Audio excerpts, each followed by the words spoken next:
is a buck spends 70% of his life on his belly. Out of the remaining 30%, 20% will be in his core area.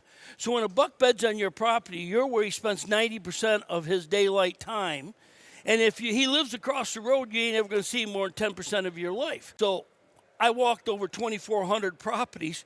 Once I started figuring out things, every day I'm in a classroom. I'm learning from everybody else's property and verifying what I know. So now I'm always telling people, right up here we'll find some beds. And they look at me, and I've never been on their land. I said, they'll be over here. And I'll go, yeah, right over here we should find a group of bedding areas. They should be pretty close together, semicircle. They ain't going to let another mature buck with him. So what happens if you got a big food plot, all the does come out, the little bucks come, and that buck is nocturnal because he's got a nice, neat package. He don't got no competition. So he stays put. When you go and build bedding areas all over your property, I can have a 4.5 living over here.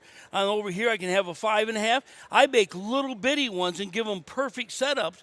But now I have bucks all over my property. And it ain't the does that get them up. The bucks now are worried about what the other buck's doing. And so now what they all do is get up and go into everybody else's areas and make rubs and scrapes. And that's why I shoot most of my bucks from 10:30 to 2:30, because they're moving all the time